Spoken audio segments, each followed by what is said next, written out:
तो हमारे बीच में इस समय मौजूद हैं आदरणीय शिव पूजन जी। ये कथा प्रचारक हैं, श्री राम कथा का गुणगान करते हैं। और आपको लग रहा होगा कि कैसे, जैसा भी आप कैमरे में देख पा रहे हो, तो आप जो अवधारणाएं अगर आपके मन में ऐसे कुछ आती तो मैं उसको जो है थोड़ा सा बस एक क्योट से मैं आपको उसको परिभाषित कर दूं कि देखन में छोटन लगे घाव करे गंभीर। तो मैं सिर्फ इस बारे में इतना ही कहूँगा कि लाल बहादुर शास्त्री जी की भी जो भी थी उनकी फिजिकल अपीयरेंस, तो आप उनको देखिए कि कितने बड़े कारनामे किए हैं। तो आज जो हमारे बीच में शख्सियत मौजूद हैं, ये अपने आप में एक ऐसी महान विभूति हैं जिनको आप ये कह सकते हैं जो भी रामकथा का गुणगान करता है वो आमतौर पे एक अलग स्थान पाने की वो हकदार होता है। तो आदरणीय आपका स्वागत है। स्वागत, धन्यवाद आपका प्रखर जी। जी, आज मैं आपसे सीधा प्रश्न पे आता हूँ। जी बिल्कुल। तो मैं चाहता हूँ कि जो हमारे रामकथा जो कहते हैं और जो एक भगवान श्री रामचंद्र जी का जो पूरा एक जीवन काल है, एक पूरा उनका संपूर्ण जीवन काल रहा, वो आप ये मानिए कि हम जो है एकदम पूरी तरीके से अनभिज्ञ हैं। आप हमको बताइए कि आज रामकथा की जो ऐसे अनसुने प्रसंग हों जिनको आमतौर पे जो आम जनता ना जानती हो, क्योंकि रामकथा 7 दिन 9 दिन की होती है, उसमें 3-4 घंटे का समय होता है, उसमें पूरी बातें की नहीं जा सकती हैं। तो कुछ ऐसे प्रसंग आप हमको बताइए जो कि हम और आप जो कम जानते हो जनसाधारण। सर्वप्रथम तो ये बात कि मैं अभी कथावाचक या कथा प्रचारक अभी नहीं हूँ। अच्छा। मैं अभी शिक्षण में हूँ जी, सीख रहा हूँ जी। दूसरी बात, आपने कहा मैं अनभिज्ञ हूँ। मानस जी की एक चौपाई तो आपको आती होगी, सुनाइए जी। मैं बताया मैं पूरी मंगल भवन अमंगलहारी द्रवो सुदशरथ अजीर बिहारी। मानस जी से कोई पूर्ण रूप से अनभिज्ञ है, वो इस सनातन धर्म में शायद कहीं कोई एक हो जी, अखिल विश्व सनातन में जी, बिल्कुल। क्योंकि हर व्यक्ति को कोई ना कोई चौपाई आती है। कारण क्या है? What reason? बाबा कहते हैं कि गिरा ग्राम में सिय राम जसु। जी, भाषा कैसी है? गिरा माने वाड़ी, ग्राम में माने गांव की। बाबा की वाड़ी क्या है? गांव की। हम लोग कहाँ के हैं? गांव के। समझेगा कौन? हम ही लोग समझे। बिल्कुल। जो ऐसी वाड़ी जो गांव के लोग भी समझ लें, जी, वो बाबा ने मानस जी में लिखा है। जी, तो फिर हम लोग इससे अनभिज्ञ कैसे रह सकते हैं? जी। तीसरी बात आपने कही कोई ऐसा प्रसंग जो हम लोग ना जानते हो। बहुत से ऐसे प्रसंग हैं जो, देखिए प्रसंग 2 प्रकार के होते हैं। एक होता है विस्तार पूर्वक वर्णन होना, एक होता है सारांश में रखना। जी, बिल्कुल। जैसे हम लोग क्या है, जन्मोत्सव जानते हैं, श्री सीताराम जी का विवाह जानते हैं, वनगमन मंगल यात्रा जानते हैं, केवट प्रसंग जानते हैं, माँ सबरी का प्रसंग जानते हैं, सुग्रीव जी की मित्रता का प्रसंग जानते हैं, विभीषण जी की मित्रता का, वाली वध। ये सब क्या है? ये सब लोकप्रिय है। जी, सबसे ज़्यादा लोकप्रिय क्या है? सुंदरकांड। सुंदरकांड। मैं आपको बताऊं, मानस जी को पढ़ना तो दूर, मैं देखने से डरता था। मैं जब पूज्य गुरुदेव भगवान के पास गया, हम लोग नाम नहीं लेते हैं सब गुरुदेव भगवान का, तो मैं बहुत डरता था क्योंकि मैंने कभी मानस पढ़ा नहीं था। उच्चारण इतने गलत होते थे, लेकिन सदगुरुदेव भगवान की ऐसी कृपा है कि मैं कुछ नहीं जानता था। मुझे कौन पूछता था तेरी बंदगी से पहले, कौन पूछता था? लेकिन गुरुदेव भगवान ने ऐसा गढ़ा, ऐसा बनाया कि हाँ आज कुछ जान पाया हूँ, बहुत कुछ नहीं। मतलब कि जीवन में गुरु का होना बहुत जरूरी है। बहुत जरूरी है, आवश्यक विषय है। जी। और यदि गुरुओं के आदर्श जो हम मानते हैं कि गुरु अपने जो शिक्षा के रूप में यदि कोई प्रसाद देना चाहें, तो ऐसा कौन सा वो मुख्य प्रसाद हो जो अपने शिष्य को दें? शिक्षक अगर अपने शिष्य को देना चाहता हो, उसको ये सदैव बताते रहना है कि आपको धर्म के अनुकूल चलना है। और हम लोग क्या करते हैं कि धर्म को बहुत संकुचित मान लेते हैं। तो धर्म है क्या? हाँ, मैं आपको बता रहा हूँ। धर्म अर्थात कर्मकांड नहीं, अच्छा। धर्म केवल कर्मकांड, पूजा करना, पंचोपचार करना, अगरबत्ती दिखाना, ये धर्म नहीं है, ये कर्मकांड है। जी धर्म ये है कि आप पढ़ाई कर रहे हैं जी हाँ। तो आप अपनी पढ़ाई के प्रति 100% ईमानदार हों। अच्छा। हम किसान हैं तो हम अपनी मतलब जो खेती करते हैं उसके प्रति पूरी ईमानदारी। कैसे ईमानदार रहेंगे। जी हमें खेती के साथ साथ ये भी ध्यान रखना है कि उसमें हम रासायनिक उर्वरक ना डालें कि जिससे उसमें जीव नष्ट हो, खेत की उर्वरक क्षमता खत्म हो। बिल्कुल बिल्कुल। विद्यार्थी के नाते आपको केवल यही ध्यान नहीं रखना है कि हमको कितना ज्ञान आ जाए। ज्ञान होना अलग बात है, ज्ञानी भी अहंकार हो सकता था। जी रावण ज्ञानी था। जब माँ सीता ने हनुमान जी को अष्ट सिद्धियां प्रदान की तो क्या कहा, हो तात बल शील निधान, हो तात बल शील निधान। बल दे दिया, शील की क्या आवश्यकता थी, क्योंकि यदि केवल बलवान रहेंगे तो क्या करेंगे, केवल अत्याचार करेंगे। इसलिए शील बहुत आवश्यक है कि बल के साथ हम झुके रहें। जो धर्म के प्रचारक हैं, हमारे जो समाज में हम देखते हैं धर्म को कुछ वर्गीकरण किया गया है। तो जैसा था कि आपने कहा कि धर्म अलग होता है, आपके पर्सपेक्टिव से धर्म एक अलग है, लेकिन जो हम लोग देखते हैं धर्म की परिभाषा हम लोग अलग जानते हैं। तो यहाँ पे इन दोनों धर्मों को कैसे तालमेल बैठाया जाए। देखिए, मन को बड़ा करना पड़ेगा। स्वार्थ भी अच्छा होता है, स्वार्थ शब्द आपने सुना होगा। जी हाँ बिल्कुल। मैं आपको विस्तार से बताता हूँ। स्वार्थ भी अच्छा है कब, जब स्वार्थ मेरे से उठे। जब तक स्वार्थ मेरे तक रहेगा, मेरा सामान है, मेरी गाड़ी है, मेरे से उठ के परिवार पे आए, मेरे परिवार का सामान है, परिवार से उठ के जिले पर आए, मेरे जिले के गौरव हैं, जिले से उठ के प्रदेश पे आए, मेरे प्रदेश का गौरव बढ़ रहा है, राष्ट्र पे आए, इसमें भी स्वार्थ है, मेरा राष्ट्र प्रथम स्थान पे है। सकारात्मक जो स्वार्थ हो, स्वार्थ का विस्तार करिए और स्वार्थ का इतना विस्तार करिए कि वो परमार्थ बन जाए। आपने कहा गुरु जी की आवश्यकता क्यों है जी? यदि आप लखनऊ 4 बाग से चलते हैं तो आप कोई लक्ष्य तय करेंगे, ट्रेन में बैठने से पहले टिकट लेंगे। ऐसा तो है नहीं कि अवध एक्सप्रेस जा रही है, बैठ लिए, चलते हैं, देखते हैं कहाँ रुकना है, क्या करना है, पता ही नहीं कहाँ जाना है। गुरु तय करता है आप क्या करेंगे, आपका लक्ष्य क्या है। सदगुरुदेव भगवान की यदि कृपा होगी तभी आपको लक्ष्य मिलेगा और लक्ष्य का निर्धारण होगा। नहीं तो आप ट्रेन में बैठे यात्री की तरह पूरे भारत का भ्रमण करेंगे लेकिन आपको पता नहीं रहेगा उतरना कहाँ है। यानी भगवान राम जी में जो आदर्श गुण आए थे वो भी उनके गुरुओं की देन है। बिल्कुल। उनके गुरु कौन थे? देखिए, उनके 2 गुरु थे जी। जिन्होंने उनको शिक्षा दिया, वो महर्षि वशिष्ठ जी थे। महर्षि वशिष्ठ जी। गुरु गृह गए पढ़न रघुराई, अल्प काल विद्या सब आई, प्रातः काल उठहि रघुनाथा, मातु पिता गुरु नामहि माथा। किसने सिखाया? महर्षि वशिष्ठ जी ने। संस्कार का बोध महर्षि वशिष्ठ जी ने दिया जी। जब राम जी बड़े हुए, लक्ष्य तो ब्रह्मवाणी क्या हुई थी, निर्भय हो देव समुदाय, निर्भय होइए मैं आऊँगा। जिस काम के लिए आए थे वो तो करना ही था, किसी न किसी को निमित्त बनाना था। काम आसान था नहीं, बड़ा लक्ष्य था। विश्वामित्र जी ने उनको आयुध की शिक्षा दी।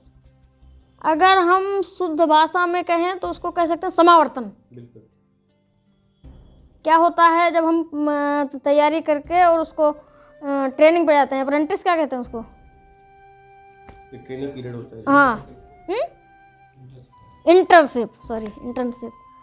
वो इंटर्नशिप हुआ राम जी का। कैसे? आयुध सर्व समर्प कै, सब आयुध दे दिए राम को। अब आयुध तो मिल गया। यहाँ पर एक तर्क और है, यदि हमें उचित उत्तराधिकारी मिल रहा है तो हमें सब कुछ समर्पण कर देना चाहिए, स्वयं को राम राम करना चाहिए। विश्वामित्र जी को जैसे ही उचित उत्तराधिकारी मिले सब आयुध दे दिए। अब पता कैसे लगाएं कि राम जी चला पाते हैं कि नहीं? भाई अभी कुछ दिन पहले की बात है, पाकिस्तान से क्या आया था, F-16। हमारे यहाँ के किस विमान ने खदेड़ा था? MiG-21। वो उनका अपग्रेडेड वर्जन है F-16। लेकिन क्या हुआ, 92-93 के विमान ने F-16 को खदेड़ दिया। जी जी बिल्कुल। आपके पास हथियार कितने हैं, ठीक है, महत्वपूर्ण है, चलाने की विधा कैसी है, जज्बा कितना है, ये बहुत महत्वपूर्ण है। विश्वामित्र जी ने उनका परीक्षण किया। कैसे? सुबाहु मारी चाहते हैं, यज्ञ का विध्वंस करते हैं, महर्षि जी आदेश देते हैं कि इनका सर्वनाश करिए, सर्वनाश होता है। विश्वामित्र जी को विश्वास होता है बस। और उसके बाद जब हम देखते हैं कि कोई ऐसा प्रसंग जब उनका धीरे धीरे, जब कह सकते हैं जब उनकी उम्र बड़ी होती है, वनवास के पहले, कब उनका लोग जानना शुरू किए कि प्रतापी हैं? बहुत पहले जानते थे। आम जनता जो वहाँ पे, मास दिवस कर दिवस भा, जी, मरम न जाने कोई। जी। माता कौशल्या तो अगले जन्म से ही जानती थी। अच्छा। क्योंकि उनको प्रभु ने आशीर्वाद दिया था, उन्होंने आशीर्वाद मांगा था। अच्छा, एक और प्रश्न है आमतौर पे कि हाँ, जो गुरु थे वो जो है क्या कर, उनको त्रिकालदर्शी थे। कौन? वो गुरु जो भी होते हैं, जैसे भगवान श्री रामचंद्र के गुरु त्रिकालदर्शी थे। उन्हें ये बात पता थी कि ऐसा ऐसा चीजें होनी है और रावण का वध होना है, इनको वनवास मिलना, सब कुछ जानते थे। यहाँ तक कि राम जी भी स्वयं जानते थे उनके साथ क्या होने वाला है। लेकिन इसके बाद भी वो इस चीज पे रोके नहीं, या फिर जो भी अनर्थ होना था, किस चीज पे नहीं रोके? कि मतलब सब कुछ जानते हुए भी पहले से चाहते तो उसको परिवर्तित कर सकते थे, अपने अनुसार जो है ले आ सकते थे। विनती किस लिए की गई थी? जय जय सुर नायक, जन सुखदायक, प्रणत पाल भगवंता, गो द्विज हितकारी, जय असुरारी, सिंधु सुता प्रियकंता। पहले से पूर्व योजना थी राम जी को क्या करना है। अच्छा। वशिष्ठ जी इतने बड़े, मतलब मैं उनके आपको शुद्ध भाषा में के पावर को बता रहा हूँ, वो इंद्रलोक जाते थे। अच्छा अच्छा। ब्रह्मा जी के मित्र थे। जी। लेकिन मर्यादा कैसे स्थापित होता, आप छोटे से बात में समझिए। प्रभु मैया का श्रृंगार कर रहे थे अरण्यकांड में। जयंत आता है स्वभाव बस, क्योंकि को न कुसंगत पाए न साही, उसका तो पूरा परिवार है। वो सीताचरण चोच हति भागा, माँ को चोच मार के भगता है। प्रभु क्या करते हैं, जिस चटाई पर बैठे रहते हैं उसी का एक तंतु निकाल के और तीर बना के मार देते हैं। ब्रह्मधाम शिवपुर सब लोका, ब्रह्मा जी के यहाँ, विष्णु जी के यहाँ, शंकर जी के यहाँ, राख न सके राम का द्रोह। सबने कहा गेट बंद है, आगे बढ़िए। जी जी। क्यों? क्योंकि पीछे राफेल लगा है। जी जी। वो गाइडेड मिसाइल है, जहाँ जाओगे वहीं आएगा राम जी का बाण, अमोघ बाण है। अंत में प्रभु की शरणागति ही उनको बचाई। गुरु क्यों अनिवार्य है, आपका यहाँ उत्तर मिल रहा है। जी। जब सबने भगा दिया तब नारद जी मिले, पठवा तुरंत राम पहताई। कहा अरे कहाँ घूम रहे हो, कोई बचाने वाला नहीं है, जिसने मारा है उसी के पास जाइए, वही बचा सकते हैं। एक नयन कर तजा भवानी, एक नयन उन्होंने छोड़ दिया, तब भी कृपा की।